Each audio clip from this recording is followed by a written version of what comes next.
Bueno, buenos días. Siendo las 7 de la mañana, empezamos la charla el día de hoy. El día de hoy les voy a hablar sobre complicaciones en vitrectomía. Entonces, como definición, una complicación quirúrgica es una afectación, un trastorno o un evento adverso que ocurre durante o después de un procedimiento quirúrgico. Por lo cual, les voy a hablar el día de hoy de complicaciones en vitrectomía, tanto intraoperatoria como en el posoperatorio. Entonces, vamos a empezar por las complicaciones intraoperatorias. Estas complicaciones intraoperatorias está el perfluorocarbono subretiniano. Esta tiene una incidencia baja de 1 al 11% en todas las cirugías vitreoretinales y se observa en la foto de la izquierda podemos ver estas lesiones brillantes que es el perfluoro subretiniano. Al hacer OCT, se pueden evidenciar estos quistes como una apariencia de quistes que no están tabicados y en el OCT quiere decir que hay perfluorocarbono subretiniano. Y en la foto de la derecha podemos ver el perfluorocarbono que se encuentra en el área macular comprometiendo fovea y a este paciente le realizaron un campo visual en el cual se presenta un escotoma central. Este perfluorocarbono puede causar toxicidad retiniana generalmente en las células del epitelio pigmentario retiniano, puede causar apoptosis y por consecuente pues escotomas o metamorfopsias. Para evitar que el perfluorocarbono ingrese en el espacio subretiniano, entonces lo ideal es en el momento em, de poner el perfluorocarbono, ponerlo con un chorro suave, iniciar siempre apuntando al nervio óptico y evitar las burbujas durante la infusión. Estas burbujas son llamadas los huevos de pescado, entonces la idea es formar una burbuja grande para que estas pequeñas burbujitas no se nos vayan a ir por agujeros o por retinotomías que hayamos hecho durante la cirugía. Los pacientes que tienen mayor riesgo son pacientes que tienen antecedentes de desgarros gigantes. En casos graves de proliferación vitreoretiniana, los pacientes que se les han hecho retinotomías extensas o los desprendimientos de retina que tengan múltiples desgarros. El manejo, entonces, se puede hacer extracción a través de la filtración por la que ha pasado si está periférico el perfluorocarbono, pero la mayoría de veces el perfluorocarbono, por su peso, se va hacia la parte macular. Entonces, lo que se debe hacer es, si no tenemos agujeros o algo alrededor que lo podamos entrar a retirar, hacer retinotomía. Aquí les traigo este video en donde vemos un OCT previo a la cirugía donde se evidencia el quiste o pues la apariencia de quiste que es el perfluorocarbono en la mácula y subfoveal. Entonces lo que hacen es mm, introducir una aguja de 39 gauge en donde se hace un desprendimiento de retina con solución salina balanceada con el fin de intentar remover este perfluorocarbono, pero vemos pues que el perfluorocarbono no se mueve del área foveal, entonces lo que se hace es a través de esa retinotomía que se hizo para hacer el desprendimiento de retina, llegar hasta el área donde está el perfluorocarbono y aspirar. Una vez aspirado, acá podemos ver cómo se aspira, se retira el perfluorocarbono, se hace el OCT posoperatorio y se evidencia pues que ya no existe la burbuja de perfluorocarbono.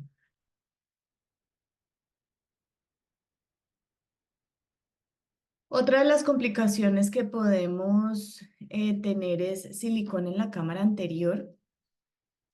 Este tiene los factores de riesgo son exceso de silicón o afaquia y el mal posicionamiento del paciente que esté, pues, que esté boca arriba.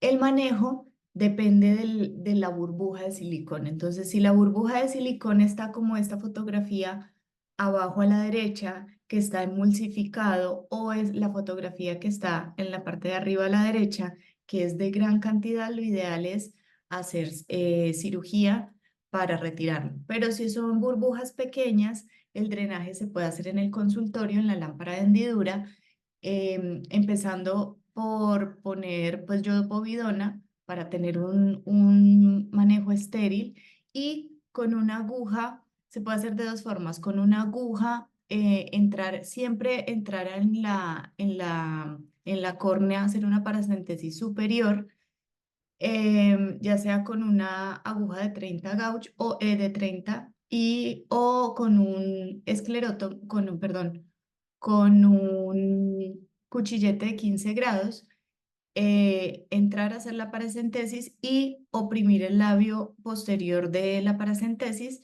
para que salga el silicón. Y si no se puede hacer en la lámpara de hendidura, entonces en cirugía hacer la aspiración a través de las paracentesis. Otra de las complicaciones es el silicón subretiniano. Este silicón subretiniano puede ocurrir cuando hay casos complejos de desprendimientos de retina con proliferación vitreoretinianas o cuando hay retinotomías extensas. El drenaje es complejo, requiere retinotomías amplias y acá les muestro una opción de cómo se puede hacer el drenaje en donde, si vemos aquí arriba está el silicón subretiniano y se empieza a introducir perfluorocarbono, el cual este es más pesado que el silicón, empieza a desplazar la burbuja de silicón hasta que finalmente sale del espacio subretiniano. Esto, pues, es porque el silicón estaba cerca a un área de retinotomía, pero cuando el silicón está en el área macular, también toca hacer una retinotomía, introducir una cánula y aspirar directamente en el espacio subretiniano. Otra de las complicaciones que no es frecuente, es muy rara, pero tenemos que tenerla presente porque generalmente como no es tan frecuente, se olvida, es el silicón en el sistema nervioso central.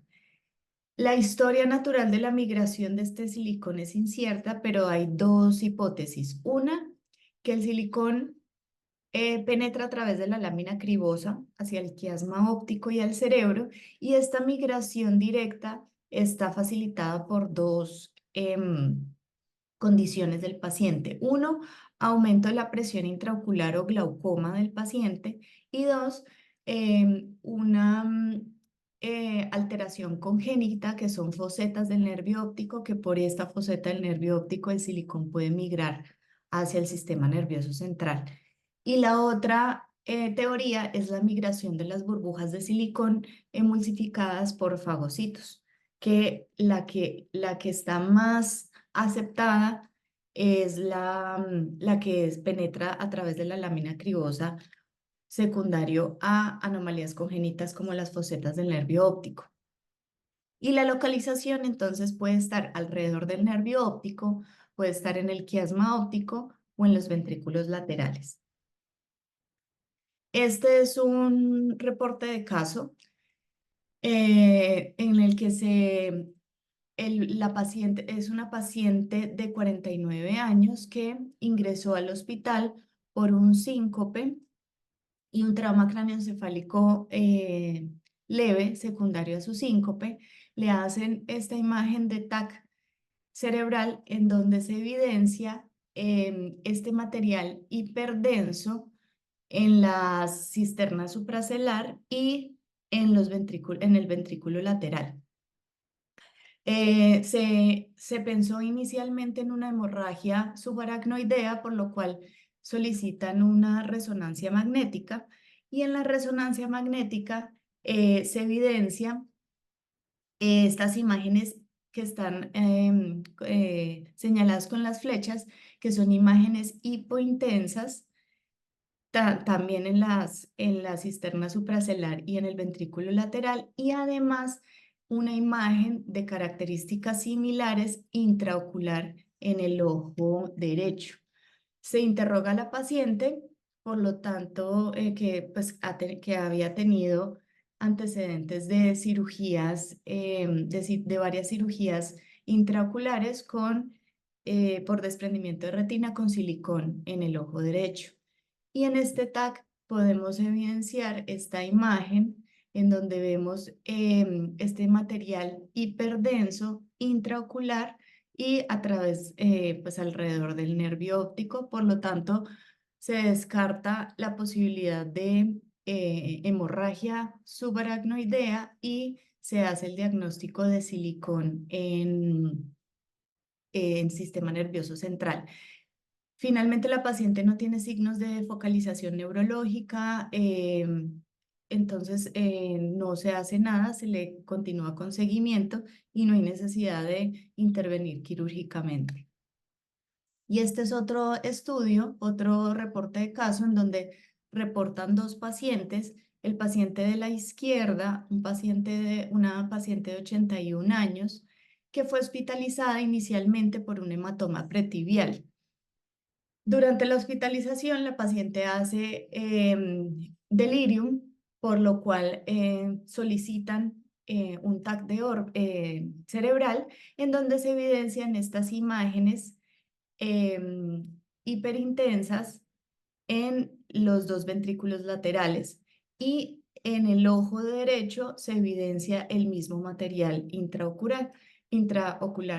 Por lo tanto, se hace el diagnóstico de silicón en, en sistema nervioso central. La paciente finalmente, o sea, lo que dicen es que la confusión y el delirium es por la edad y por la hospitalización, dan salida y con seguimiento y no hay necesidad de hacer tratamiento quirúrgico.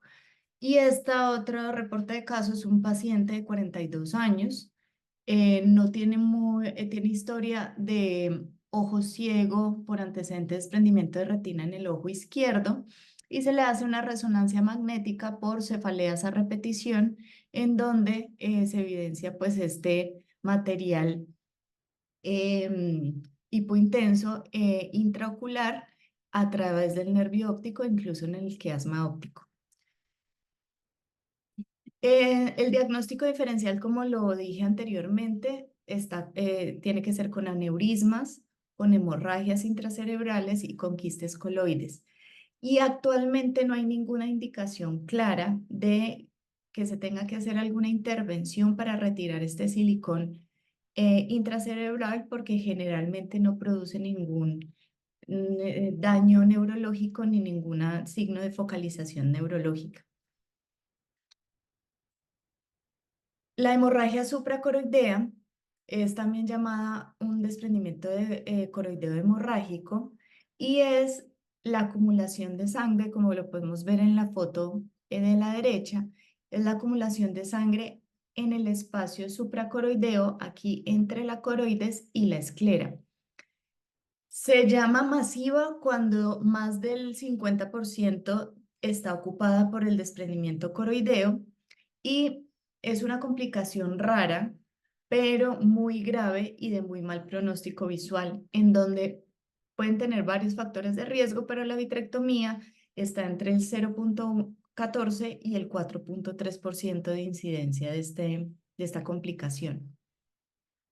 La fisiopatología de esto es que durante la cirugía hay una caída repentina de la presión intraocular.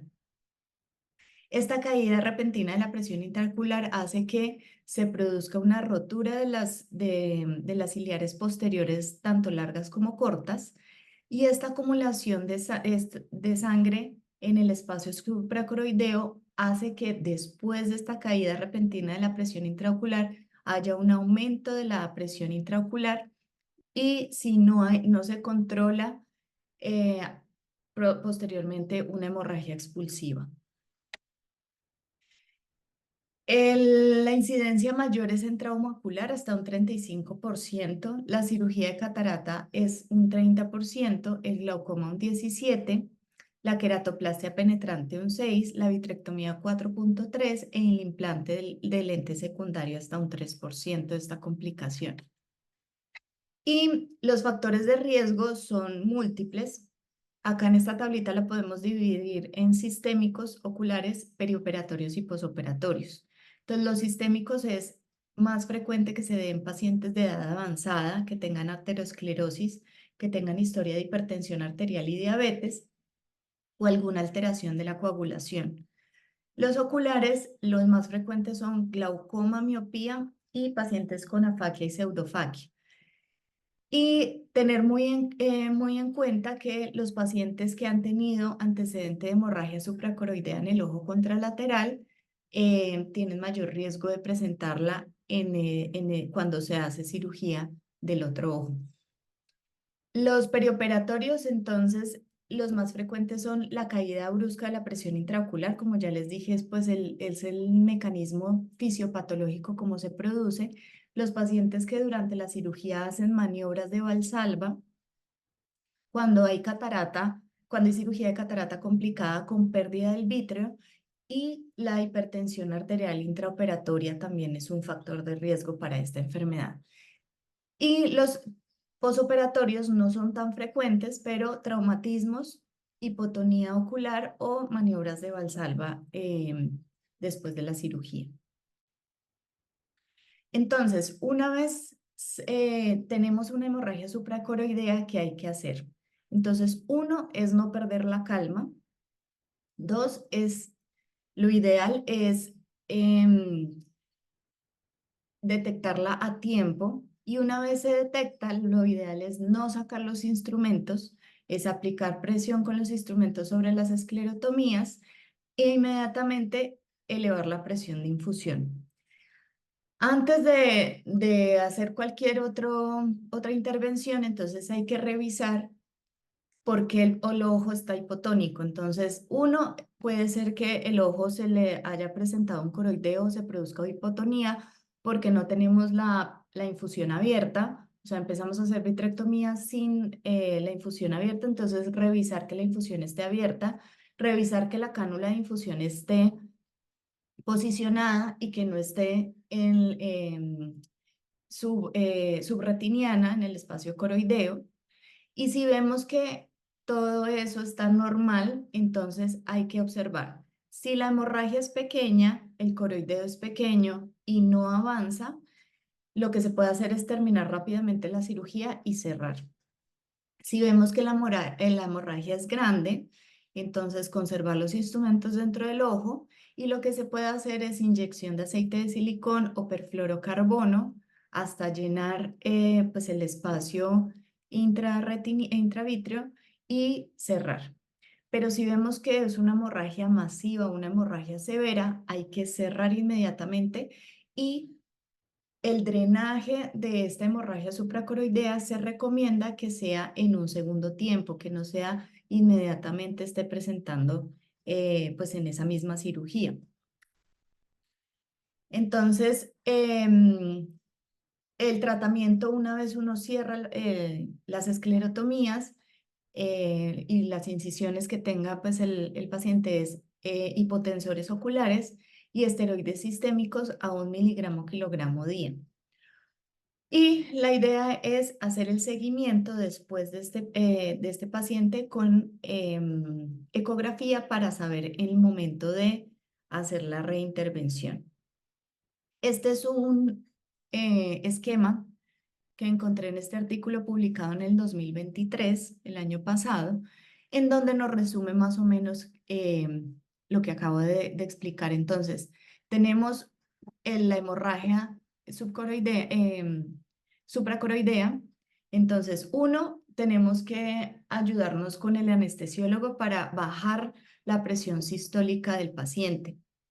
Dos, otra cosa que se puede hacer es quitarle la tensión del blefaróstato y si en donde estamos hay la posibilidad de agentes hiperosmóticos intravenosos como el manitol, pasarle el manitol al paciente.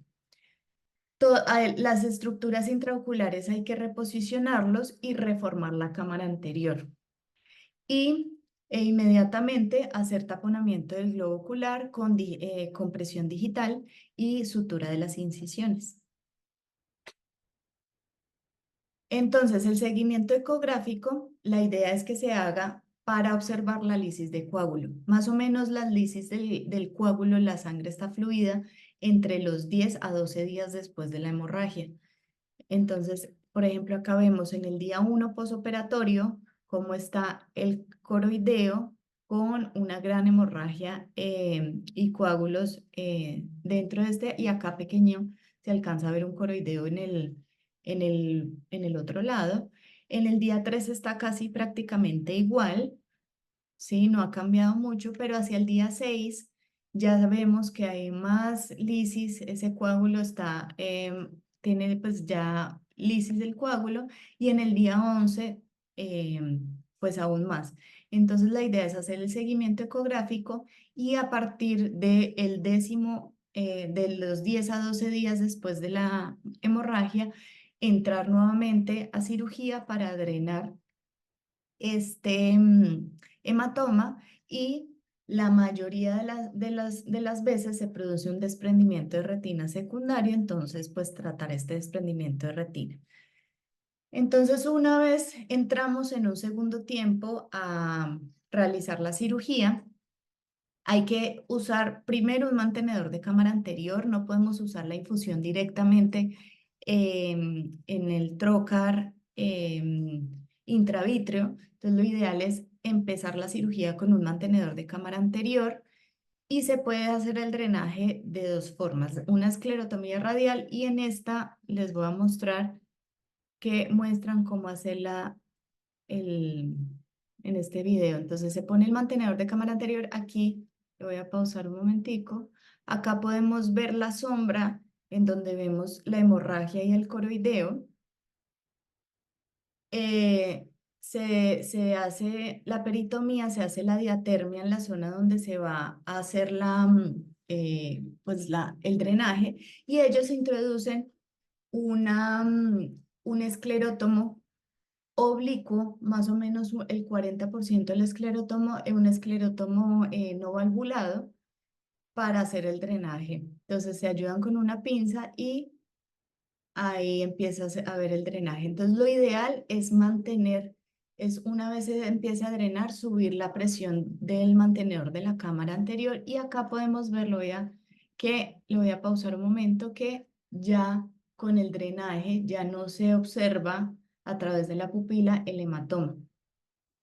Una vez se drena, pues ahí sí ya se puede poner la cánula de infusión y terminar la vitrectomía. Y este es otro video en donde este es un paciente que se le estaba haciendo una cirugía de catarata, tuvo una pérdida de vítreo, y se vio la hemorragia expulsiva aquí señaladas con las flechas. En un segundo tiempo, más o menos a los 12 días, se interviene nuevamente, se hace la peritomía, y antes de drenar, lo que hablan ellos es introducir el mantenedor de cámara anterior y terminar la vitrectomía anterior, porque se evidenciaban que había bandas vítreas. Entonces antes de drenar el coroideo hay que hacer la vitrectomía anterior, porque en el momento en el que se drena se pueden hacer desgarros en la retina. Ellos lo que hacen es una incisión de aproximadamente 4 milímetros en la esclera, y a través de presión empiezan a drenar la hemorragia supracoroidea. Y una vez se drene la hemorragia supracoroidea, pues ya se hace la vitrectomía para terminar el procedimiento. Entonces, una vez ya drenemos el coroideo, entonces se puede poner ya la cánula de infusión, estar seguros de que no se encuentra en el espacio subretiniano y se puede uno ayudar con cánulas de infusiones más largas que son de 6 milímetros, idealmente ponerla en el cuadrante que tenga menos bolsa. Hacer la vitrectomía y para terminar la cirugía lo que se puede poner es perfluorocarbono para como empujar esta hemorragia que queda residual hacia la esclerotomía. Y si hay desprendimiento de retina asociado, lo ideal es usar silicón y no gas como taponador. Otra de las complicaciones es la encarcelación vítrea, y estos son factores de riesgo para desgarros retinianos, para endoftalmitis porque favorece la presencia, o sea, la banda vítrea favorece la entrada de microorganismos desde la incisión hasta el espacio intravítreo y puede favorecer a tener hemovítrea a repetición porque en pacientes diabéticos aquí se puede favorecer el crecimiento fibrovascular. ¿Cómo evitar esto? Entonces, la idea es hacer una vitrectomía completa y un pelamiento de la base del vitro, un afeitado adecuado de la base del vitro y limpieza de los trócares para que en el momento de sacar los trócares no se produzcan estas encarcelaciones vítreas. Y otra es encarcelación vitroretiniana, que esta es menos frecuente que las vítreas. Y esta se da generalmente cuando se usan trócares no valvulados, cuando hay desprendimientos de retina bulbosos y muy móviles. Y lo que hay que hacer es que cuando veamos que hay una... Ah, bueno, y también se da por entrada y salida varias veces de los instrumentos en estos trócares no valvulados. Entonces, lo que hay que hacer es cerrar la infusión, taponar el trócar por donde está la encarcelación vitroretiniana. Inicialmente por el trócar opuesto con la endoiluminación tratar de liberar la retina. Y si no es posible, se puede hacer una retinotomía a través de esta encarcelación y posteriormente pues láser alrededor. Otra complicación que no es muy frecuente actualmente, pero pues también hay que tenerla en cuenta es la toxicidad de los colorantes vitroretinianos. Antes, cuando se usaba verde indocianina, el verde indocianina es el más tóxico. Actualmente el azul tripán y el azul brillante son menos tóxicos y el menos tóxico de los tres es el azul brillante, que es el que más se usa en cirugía vitroretiniana. Esta toxicidad aumenta si el colorante ingresa hacia el espacio subretiniano, por lo cual es muy importante tener cuidado de solamente pues en el momento de aplicarlo y puede producir defectos en el epitelio pigmentario de la retina, defectos campimétricos e incluso puede producir atrofia óptica. La prevención es utilizar el menor volumen posible, solamente lo necesario. También usarlo el menor tiempo de exposición posible, más o menos entre 2 a 3 minutos. La endoiluminación no debe estar muy cerca a la zona donde está el colorante e inyectar lentamente para evitar que éste pase al espacio subretiniano. Entonces, la fototoxicidad la podemos reducir con estas medidas. Uno, reducir la intensidad de la fuente de luz y reducir el tiempo quirúrgico pues lo máximo posible.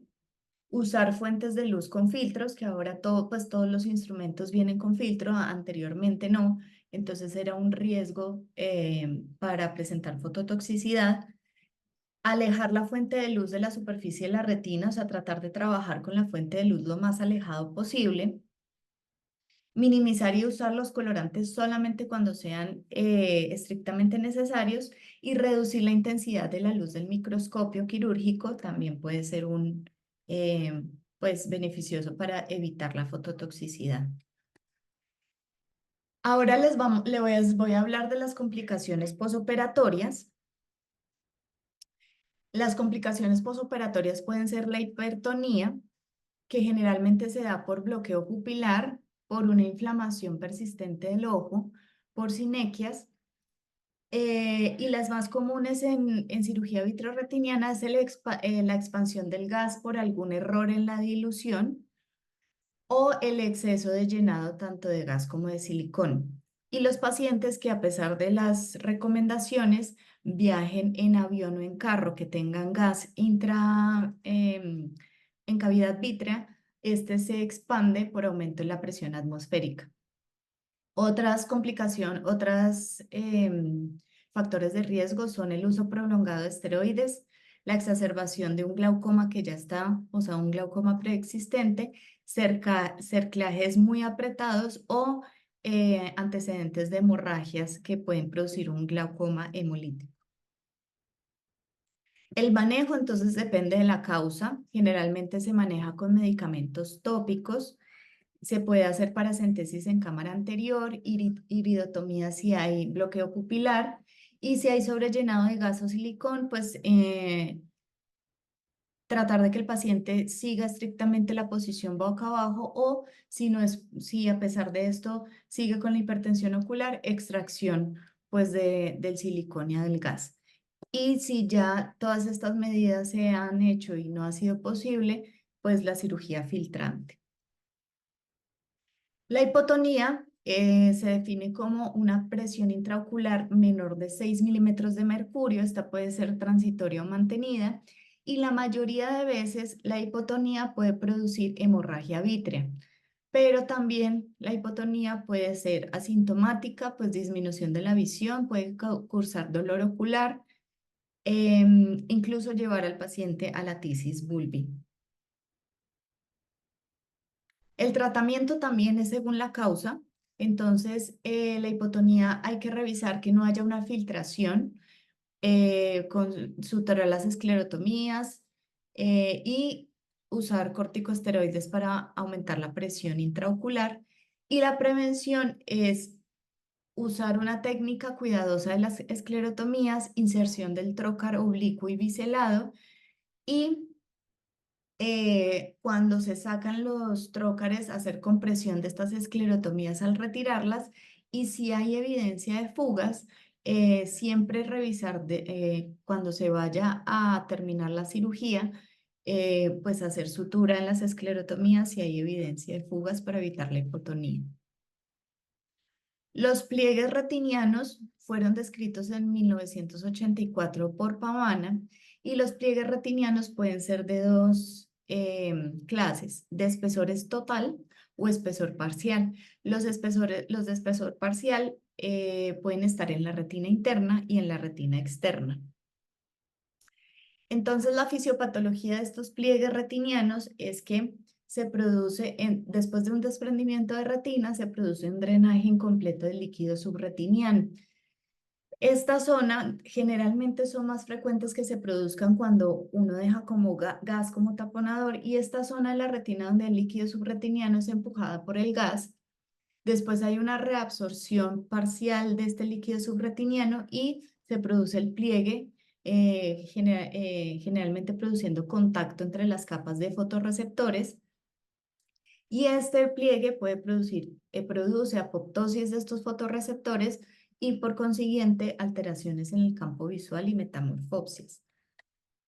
Entonces acá en la primera fotografía de arriba podemos ver un pliegue retiniano de espesor total en donde vemos toda la retina plegada en forma de horquilla, en donde la capa de fotorreceptores de un lado está en contacto con la capa de fotorreceptores del otro lado y hay la presencia de líquido subretiniano.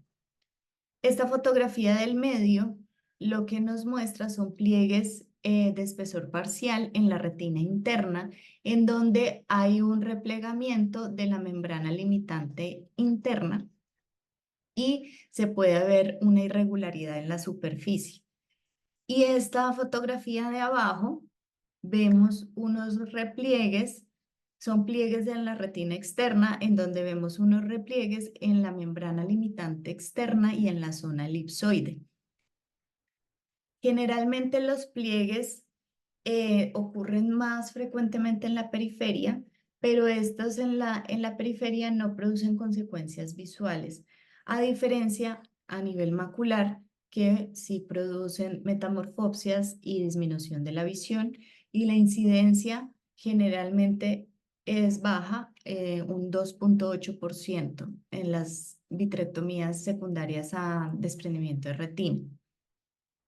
Entonces, este es un reporte de caso de dos pacientes en donde se evidencian pliegues maculares. En esta primera fotografía a la izquierda podemos ver que compromete la fóvea, y acá en el OCT vemos el repliegue en forma de horquilla justo a nivel foveal. Y en este otro paciente está parafoveal, no compromete la fóvea, pero sí está en la mácula. Los factores de riesgo entonces son más frecuentes cuando el taponamiento se hace con gas, cuando es un desprendimiento de retina reciente, cuando se usan cerclajes anchos, cuando hay drenaje incompleto y cuando hay deslizamiento de la cirugía, generalmente por desgarros gigantes. Entonces el manejo depende. Si son de espesor parcial, tanto internos como externos, la mayoría se resuelven espontáneamente, entonces el manejo es observación. Pero si son de espesor total, entonces también depende de dónde se encuentren ubicados. Si son extrafoveales o extramaculares, generalmente es observación, pero pues no hay necesidad de hacer una reintervención porque estos no producen síntomas visuales. Si son de espesor total maculares, sí se recomienda el manejo quirúrgico para evitar consecuencias de escotomas y metamorfopsias. El manejo quirúrgico es variado, puede ser pelamiento de la membrana limitante interna o si hay membrana epirretiniana, inyección subretiniana, ahí donde está el pliegue de solución salina balanceada para para hacer un desprendimiento de retina y poder hacer el intercambio posterior y que pues se alice el pliegue. Usar perfluorocarbono y hacer masaje con la cánula de extrusión. Y está controvertido si usar nuevamente el gas o silicón. No hay ningún consenso para saber qué taponador usar posterior al manejo quirúrgico de estos pliegues. La hemorragia, y por último les voy a hablar de hemorragia persistente del diabético. Entonces, estas hemorragias posteriores a cirugía vitreoretiniana en los diabéticos pueden ser persistentes, precoces o recurrentes. La persistente quiere decir que permanece después, o sea, en el posoperatorio inmediato, en el primer día posoperatorio.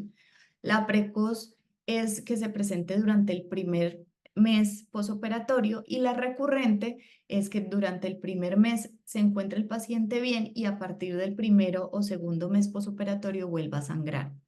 Entonces, las persistentes y las precoces se pueden producir coágulos o sangre residual en la base del vítreo, pueden ser iatrogénicas, pueden haber insuficiencias en la hemostasia intraoperatoria o secundarias a hipotonía posquirúrgica.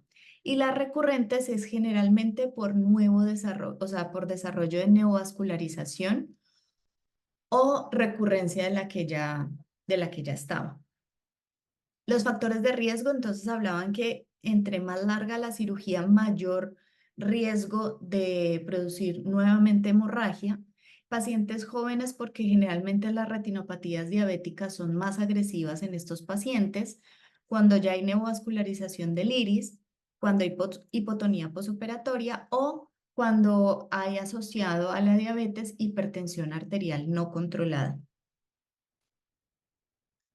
El manejo, entonces, inicialmente la idea es medidas profilácticas pre e intraoperatorias, entonces se pueden usar antiangiogénicos. La idea de en la cirugía hacer la endofotocoagulación debe ser hasta la pars plana, generalmente en donde más se producen las neovascularizaciones en la periferia de la retina, entonces la idea es que toda la periferia esté bien cubierta de láser, y usar un taponador al final de la cirugía nos previene estas hemorragias. Acá les voy a traer una serie de artículos Este primer artículo fue realizado en el 2018, en donde lo que querían ver eran los predictores posoperatorios de hemorragia en pacientes operados por retinopatía diabética proliferativa y hemorragia vítrea. Este fue un estudio prospectivo que se incluyeron 72 ojos de 64 pacientes. Se les realizó vitrectomía posterior por hemorragia vítrea y el resultado fue un resangrado en el posoperatorio de 12 ojos. Y los predictores que encontraron es la duración de cirugía. Generalmente en estos 12 ojos el procedimiento quirúrgico fue más largo. La hiperglicemia, o sea, el paciente que no tiene un buen control metabólico, y la hipertensión arterial. Este otro artículo fue publicado en el 2022, en donde querían demostrar si el gas como taponador prevenía hemorragias vítreas en pacientes operados por hemorragia vítrea y retinopatía diabética proliferativa.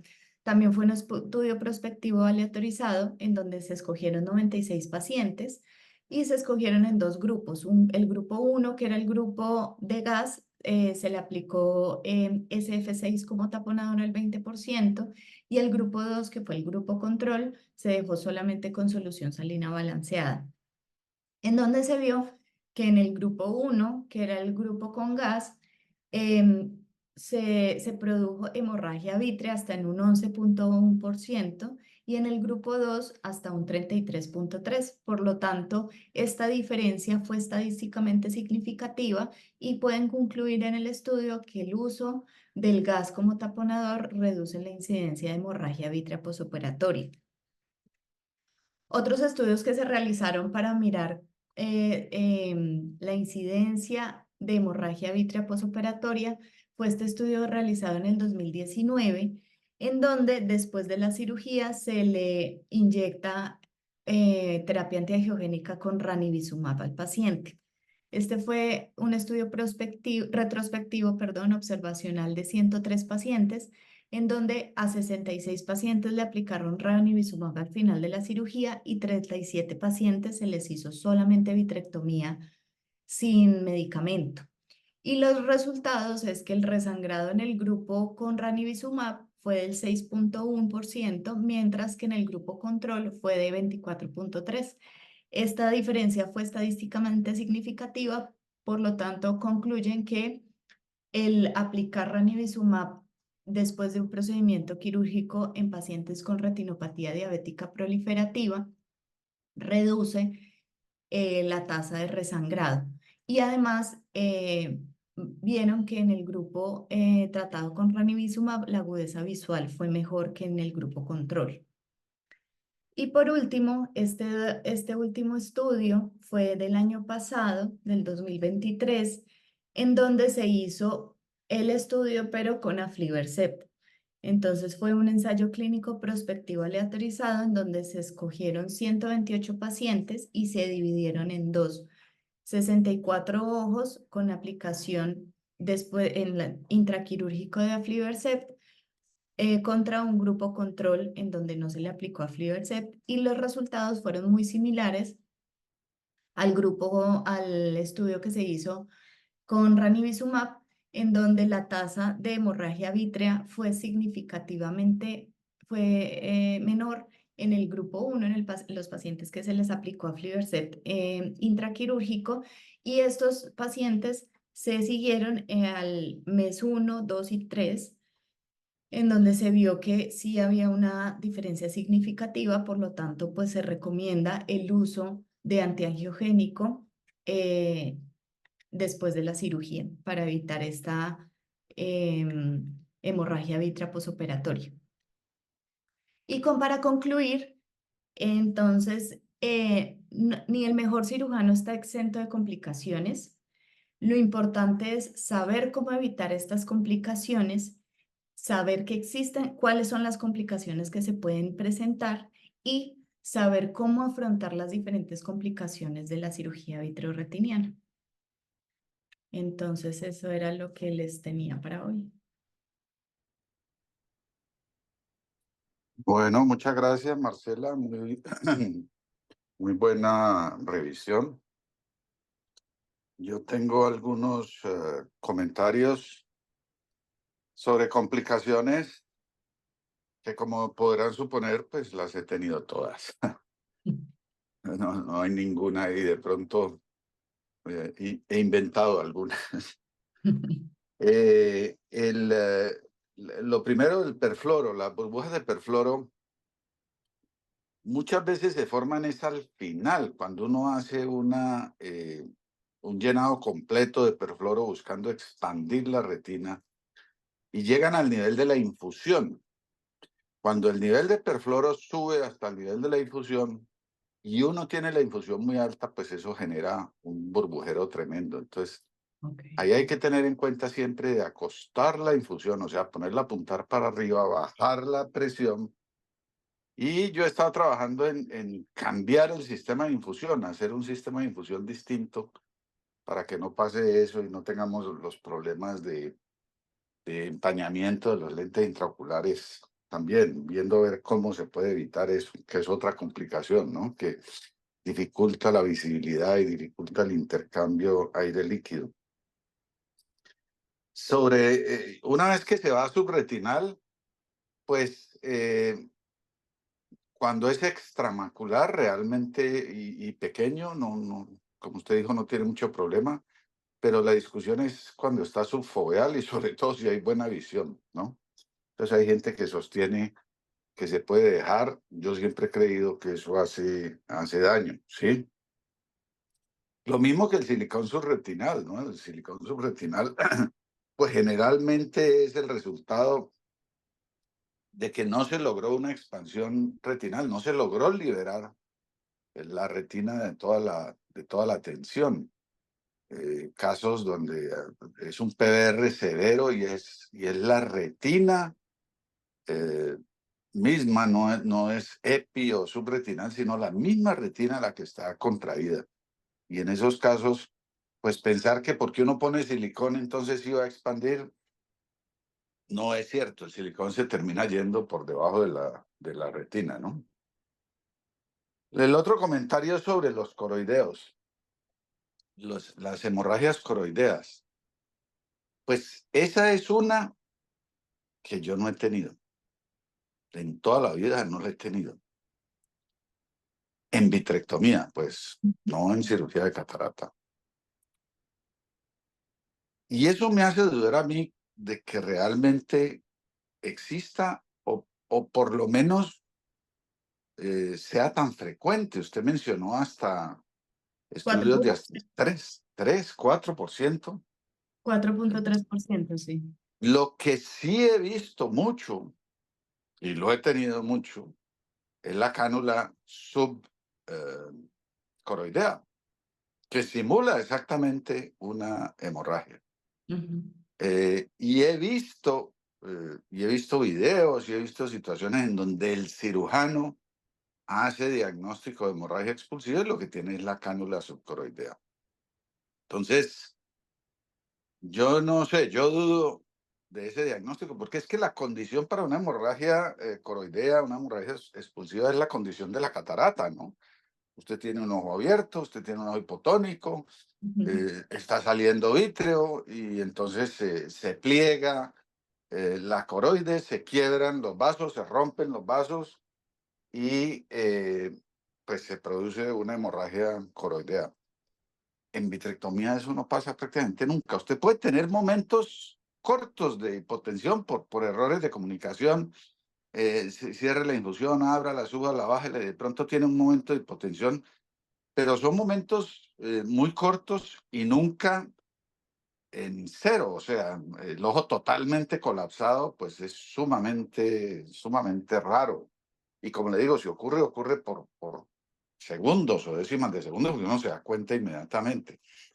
La gran ventaja de la vitrectomía es que lo primero que uno pone es la infusión y lo último que quita es la infusión. Entonces uno tiene siempre control de la presión. Y por eso creo yo que si existe, es mucho más rara de lo publicado y que lo que ocurre es que muchos cirujanos no hace el diagnóstico correcto. Ok. Cuando uno tiene un desprendimiento coroideo en la mitad de una vitrectomía, pues lo primero que tiene que hacer es inmediatamente cerrar la infusión, desconectar la infusión, cambiar la infusión a otro puerto y dejar que eso drene espontáneamente. Eso arregla casi invariablemente todos los desprendimientos coroideos ahí en minutos sobre la marcha. Y luego vuelve y revisa uno la entrada o cambia de entrada y solucionado el problema. Pero como les digo, he visto videos de cirujano aterrorizado, porque lo llama expulsiva, y nunca cambia, nunca mira la infusión, ¿no? Y maneja todo el caso durante un buen rato y no cambia la infusión. Y obviamente que si la infusión se le va abajo a la coroides, pues eso sigue creciendo, ¿sí? Sobre hemorragias, tengo dos comentarios. Uno, que las hemorragias intraoperatorias, las llamadas hemorragias intraoperatorias masivas, eh, excepto que estemos hablando de un pelamiento en retinopatía diabética proliferativa muy agresiva y que al pelar se le rompa a uno pues un vaso grande, es también una complicación casi inexistente. Y cuando ocurren, casi que le puedo decir con certeza que es producida por el instrumento, ¿sí? Se le pierde a uno de los dos instrumentos, se va muy adentro y le produce un rayón a la coroide. Es una complicación desastrosa, es de atención, de que en un momento dado uno está concentrado haciendo algo con el vitrectomo, con el instrumento, y la mano de la luz se distrae y se le pierde y está muy profundo y le pega un rayón a la coroides. Y esas son las hemorragias que ocurren espontáneamente y que sean masivas y que eso sea espontáneo, que eso no sea producido por uno, eso es casi inexistente también. Pues habrá como en todo una muy rara. Y en diabéticos, pues lo que venimos haciendo desde hace mucho ya es el antiangiogénico preoperatorio. Eso bajó muchísimo el sangrado intraoperatorio y el posoperatorio. No sé si uno debiera reforzar, como dicen esos estudios, al momento de la cirugía dejar más, pues porque obviamente que si uno lo puso preoperatorio y hace una vitrectomía, pues probablemente lo que queda en la cavidad vítrea es muy poco. Pero la verdad es que cuando uno pone el antiangiogénico preoperatorio, eso ha mejorado dramáticamente los resultados en retinopatía diabética en términos de sangrados, ¿no? Y por último, sobre la hipertensión, un truquito que vale la pena mencionar y que yo insisto mucho, porque es que el que está acostumbrado a operar en un medio como el de aquí, donde todos los instrumentadores están bien entrenados, se va para otro lado y cree que le van a hacer lo mismo. Cuando uno carga la jeringa de 50 cc, la carga con gas a presión, porque eso se conecta a una burbuja de gas a presión, e inmediatamente que cargó el gas a presión, comienza a expandir la jeringa con aire, o sea, para lograr 10 en 50 al 20%, lo que hace es que ese gas se expanda dentro de la jeringa. No hace una mezcla al 20%, termina haciendo una mezcla al 50 al 80%. Ese detallito es un detallito bien bobo, pero si el instrumentador, la instrumentadora no lo sabe y se desconecta de la bombona de gas a presión e inmediatamente sube el émbolo, lo que está haciendo es expandiendo el gas dentro de la jeringa. Entonces siempre debe desconectarse, apuntar hacia abajo, esperar unos segundos a que las presiones se equilibren y luego sí subir para que ya con las presiones equilibradas entre el interior de la jeringa y el exterior, pues cuando usted aspira aire y le queda el 20%. Y esa es la causa más frecuente de hipertensiones en el postoperatorio que pueden ser fatales. Ujú. He visto varios casos operados por gente que no ha tenido eso en cuenta o que se va a hacer vitrectomía a un sitio en donde no hay mucha experiencia y recuerden que el ojo está bloqueado, entonces las primeras 24 horas el ojo está en 60, 70, 80 y se va el nervio óptico. He visto unos casos muy dramáticos de pérdida total de la visión después de una vitrectomía que por lo demás fue perfecta y fue simplemente por la hipertensión. Entonces, ese es algo que hay que mirar muy bien y que no depende de uno. Uno confía en que el instrumentador pues sabe hacer las cosas y resulta que ese detallito no lo tiene en cuenta. Bueno, ¿algún otro comentario o pregunta?